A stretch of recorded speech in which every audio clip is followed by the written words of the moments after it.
آپ یہ تو نہیں کل کہہ سکتے کہ اللہ میں نے کوشش نہیں کی. ہاں بھائی میں نے کوشش تو اپنی کی ہے, باقی اللہ تعالیٰ نے میری قسمت میں لکھا ہوا ہے نہیں لکھا ہوا وہ اللہ کی طرف سے. عمل کریں تو بالکل انشاءاللہ صحیح کہہ رہے ہیں. اچھا مولانا صاحب, اگر تقدیر پہلے سے لکھی ہوئی ہے, ٹھیک ہے کہ مجھے یہ چیز ملنی ہے نہیں ملنی, تو پھر دعائیں مانگنے کا کیا فائدہ؟ جی ہم کیوں دعا مانگیں؟ لکھا ہوا تو پہلے سے ہی ہے. ہاں حضرت علی رضی اللہ عنہ کے پاس ایک آدمی آیا جی, اس نے آ کے یہی سوال کیا. ٹھیک ہے. حضرت علی رضی اللہ عنہ نے بڑا پیارا جواب دیا. فرمایا, ایک آدمی کہنے لگا کہ حضرت جب تقدیر لکھی ہوئی ہے کہ مجھے اتنا ملے گا, جی میرے مقدر میں اتنا لکھا جا چکا ہے اور مجھے پتا ہے کہ اللہ نے لکھ دیا ہے, تو پھر میں اللہ تعالیٰ سے کیوں دعا مانگوں؟ دعا مانگنے کا مجھے کیا فائدہ ہے؟ کیا فائدہ؟ جب ملنا جو ہے تجھے اگر نہیں ملنا مجھے جی تو پھر بھی مجھے دعا مانگنے کا فائدہ ہے, کیونکہ اللہ تعالیٰ نے تو فیصلہ کر لیا, اللہ تعالیٰ نے تو میرے لیے لکھ دیا ہے. جی تو پھر مجھے کیا فائدہ ہے اس کا دعا مانگنے کا؟ بالکل. حضرت علی رضی اللہ عنہ نے بڑا پیارا جواب دیا. فرمایا دیکھو تم اللہ تعالیٰ سے دعا کرو, ٹھیک ہے, ہو سکتا ہے اللہ تعالیٰ نے تمہاری تقدیر میں یہ لکھا ہو کہ تم دعا مانگو گے تو اللہ تعالیٰ تمہیں عطا کریں گے. ٹھیک تو ہو گیا, دعا جو ہے وہ ضرور مانگنی چاہیے. ٹھیک ہو گیا. تو مطلب اس کا یہ کہ دعا مانگنے سے اللہ تقدیر کو تبدیل کر سکتا ہے. مطلب دعا مانگنے سے یہ ہوتا ہے کہ تقدیر تو جو اللہ تعالیٰ نے لکھا ہوتا ہے نا وہ چینج نہیں ہوتی. تقدیر وہ اللہ تعالیٰ نے لکھا ایسا ہوتا ہے کہ آپ وہ بھی ایسے ہی تقدیر کے اندر یہ لکھا ہوتا ہے پہلے سے. اللہ نے یہ بھی لکھا ہے کہ تم دعا مانگو گے تو تمہارے لیے, جیسے آدمی بیمار ہوتا ہے تو وہ ڈاکٹر کے پاس جاتا ہے, اس کو دوائی ملتی ہے, تو وہ ڈاکٹر کی دوائی استعمال کرنے سے بندہ ٹھیک ہو جاتا ہے. تو اگر وہ جائے گا دوائی کرے گا تو پھر وہ ٹھیک ہو. وہ اللہ نے ساری چیزیں پہلے لکھی ہوئی ہیں کہ ایک آدمی کا ایسا اس کے ساتھ ہوگا, پھر وہ دعا کرے گا تو دعا کے بدلے میں اس کو کیا ہوگا اللہ تعالیٰ ٹھیک کر دیں گے. ٹھیک ہے, مطلب لکھا ہوا جا چکا ہے پہلے سے, لیکن ملنا اس کو وہ ہے, لیکن دعا کرے گا اس کے بعد اس کو ملے گا. کنڈیشنل ہے, یعنی کہ اس کے ساتھ اللہ تعالیٰ نے کنڈیشنز لگا دی, لکھا ہوا وہ پہلے سے ہے. ٹھیک ہو گیا. جی ٹھیک ہو گیا. تو دوسرا دعا جو ہے حضور نبی کریم صلی اللہ علیہ وسلم نے ارشاد فرمایا الدعاء هو العبادہ. ٹھیک, دعا ایک عبادت ہے. جی دعا ایک عبادت ہے. دعا اللہ تعالیٰ سے ضرور کرنی چاہیے. اور اللہ تعالیٰ نے پاک کلام کے اندر ارشاد فرمایا وقال ربکم ادعونی استجب لکم. اللہ تعالیٰ ارشاد فرماتا ہے کہ تم مجھ سے دعا مانگو میں تمہاری دعا کو قبول کرتا ہوں. ٹھیک. اور فرمایا ان الذین یستکبرون عن عبادتی سیدخلون جہنم داخرین. بے شک وہ لوگ جو میری عبادت سے تکبر کرتے ہیں میں ان کو ذلیل بھی کروں گا, رسوا بھی کروں گا, جہنم میں بھی ڈالوں گا. تو اللہ تعالیٰ سے ہمیں دعا کرنی چاہیے. جب بندہ اللہ تعالیٰ سے دعا کرتا ہے تو اللہ تعالیٰ خوش ہوتے ہیں. اللہ تعالیٰ فرشتوں کے سامنے فخر فرماتے ہیں کہ دیکھو اس بندے کے بارے میں تم کہا کرتے تھے نا یہ بندہ دنیا میں جائے گا, خون خرابہ کرے گا, فساد کرے گا, فتنہ کرے گا, دیکھو یہ بندہ تو مجھ سے دعا مانگ رہا ہے, یہ تو میرے ہی سامنے جھکا ہوا ہے, یہ تو میرے ہی سامنے عاجز بنا ہوا ہے. اور اللہ تعالیٰ سے دعا کرنی چاہیے. اللہ کو غصہ پتہ ہے کب آتا ہے؟ جب بندہ دعا کرنی چھوڑ دیتا ہے. ٹھیک ہوگا. تو حضور نبی کریم صلی اللہ علیہ وسلم نے فرمایا من لم یسأل اللہ یغضب علیہ. فرمایا کہ جب اللہ سے بندہ سوال کرنا چھوڑ دیتا ہے تو پھر اللہ کو غصہ آتا ہے. تو اللہ سے ہمیں دعا ضرور کرنی چاہیے, سوال ضرور کرنا چاہیے. تو حضرت علی رضی اللہ عنہ نے یہی ارشاد فرمایا کہ تم دعا کرو, ہو سکتا ہے کہ اللہ نے تمہاری تقدیر میں یہی لکھا ہو کہ جب تم دعا کرو گے تو اس دعا کے بدلے میں اللہ تعالیٰ تمہیں عطا کریں گے. صحیح ہو گیا. بہت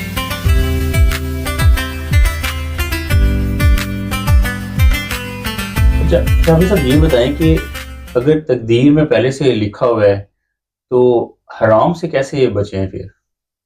جی دیکھیں تقدیر تو اللہ تعالیٰ نے لکھی ہوئی ہے ہر انسان کی, تو لیکن یہ جو حرام سے بچنا یہ اللہ تعالیٰ نے انسان کو تھوڑا بہت اس کے اندر اختیار دیا ہے. اللہ تعالیٰ نے ہمیں دو راستے بھی دکھا دیے. ٹھیک. کہ یہ جو راستہ ہے نا یہ حلال طریقے کا ہے. ٹھیک ہے. یہ جو راستہ ہے یہ حرام طریقے. عقل دی ہوئی ہے. ہاں اللہ تعالیٰ نے آپ کو عقل بھی دی ہے, اختیار بھی دی ہے. کیا اس کو سوچو سمجھو دیکھو کہ میرے لیے کون سا ٹھیک ہے. ٹھیک ہے. اور پھر ان کی اگر آپ حلال طریقے سے کماتے ہیں تو اس کی اللہ تعالیٰ نے آپ کو اجر بھی بتا دیا ہے کہ اگر آپ اس طریقے سے کمائیں گے تو آپ کو اتنا ثواب ملے گا, اور اگر آپ اس طرح حرام کریں گے کام حرام کمائیں گے تو اس کا نقصان یہ ہوگا, یہ سزا ہوگی.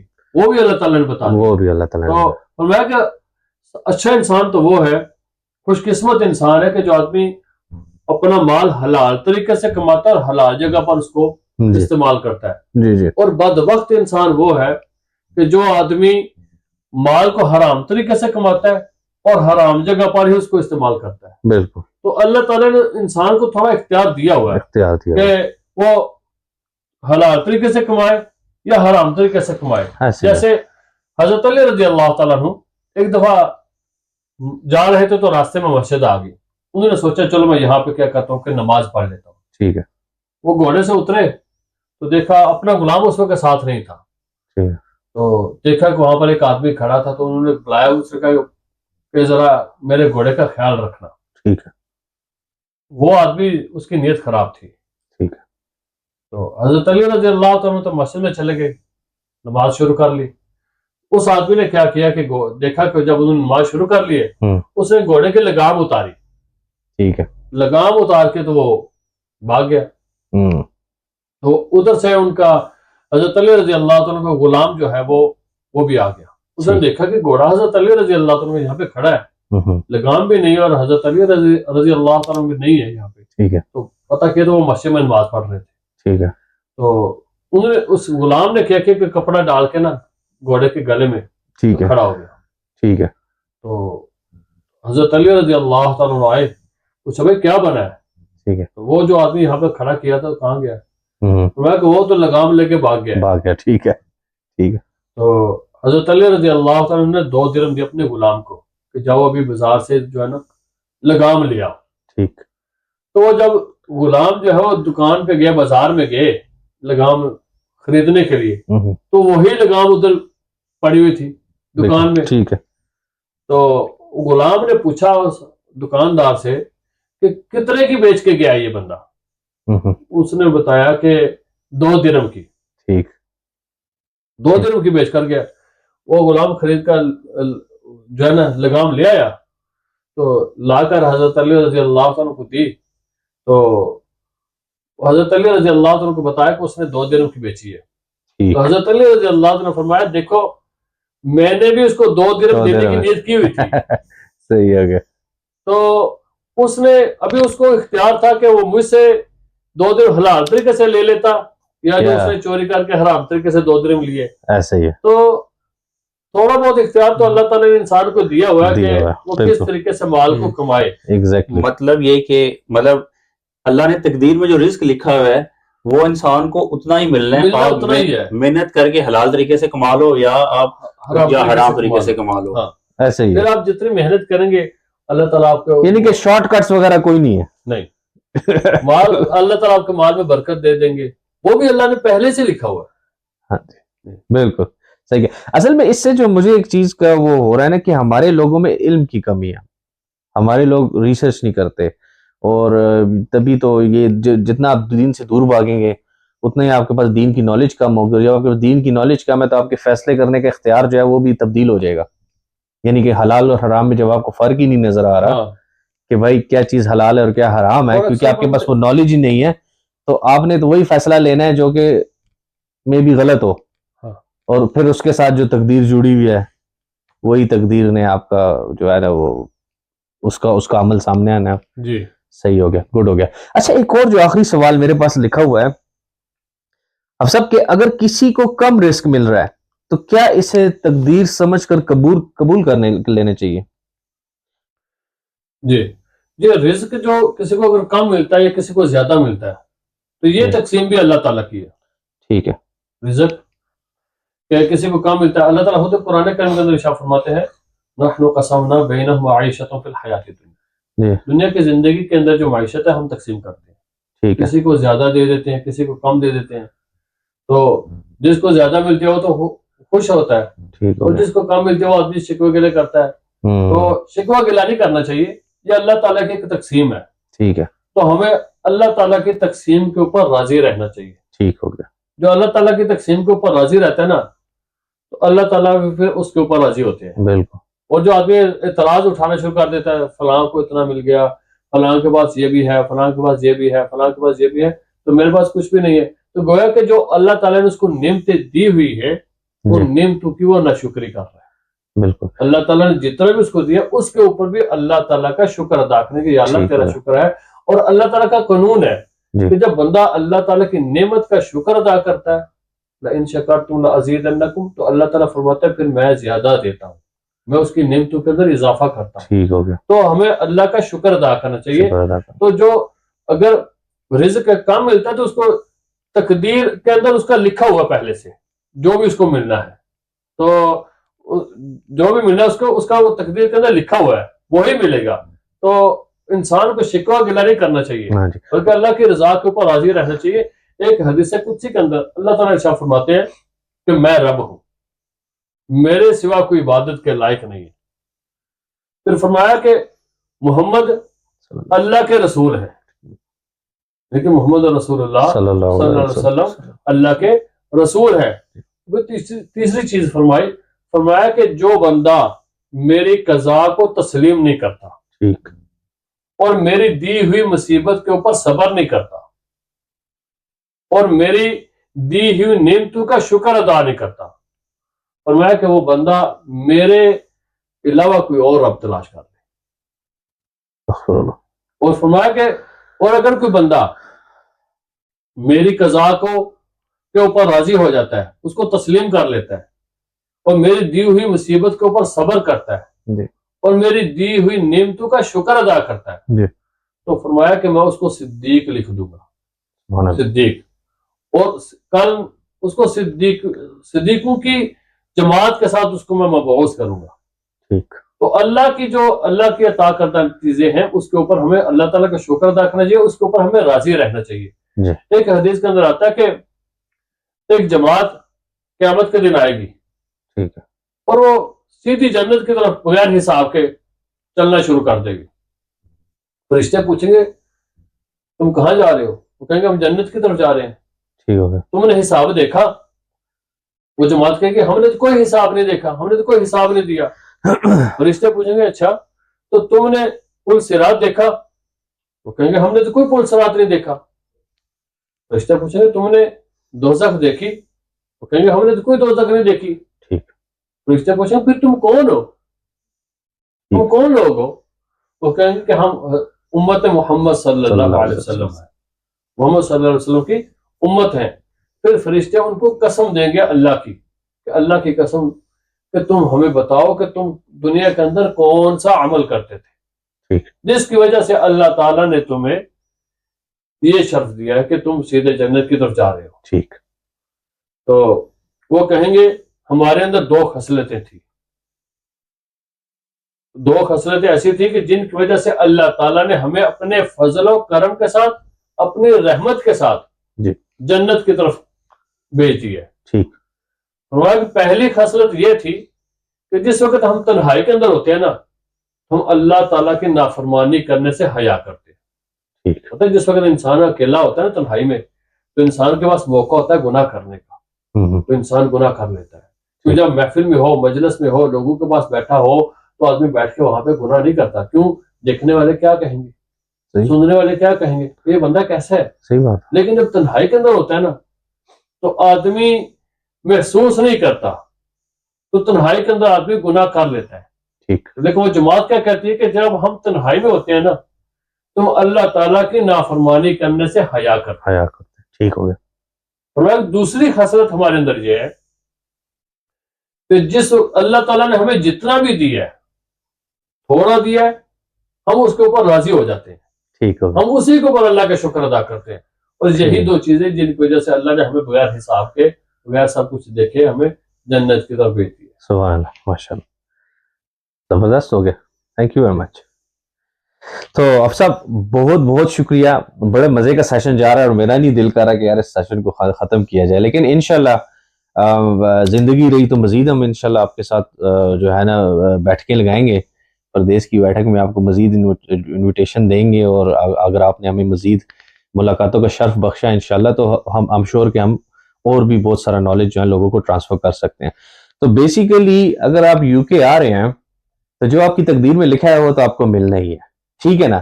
اچھا ہے، برا ہے، زیادہ ہے یا کم ہے، وہ آپ کو ملنا ہے. لیکن جس طرح ابھی ہم نے اس چیز کی کنکلوژن کیا کہ بھائی وہ آپ کے عمل پہ اس کا دار و مدار ہے. آپ نے محنت کرنی ہے. یہ نہیں کرنا کہ یار آپ آئے ہیں یہاں پہ اور بغیر محنت کے آپ کہیں کہ یار میری تقدیر میں جو مجھے ملا ہے وہ مل جائے گا. نہیں, تقدیر میں ہو سکتا ہے کہ آپ کو بہت سارا لکھا ہوا ہے وہ آپ کے عمل سے مل جائے, اور اگر نہ بھی لکھا ہوا ہو تو آپ صبر کریں, اور صبر کرنے سے آپ کی آخرت اچھی ہو جائے گی. تو دونوں ہی صورتوں میں آپ کا فائدہ ہے. تو بہت شکریہ, پردیس کی بیٹھک کو دیکھتے رہیے. اللہ حافظ. ٹھیک ہے نا.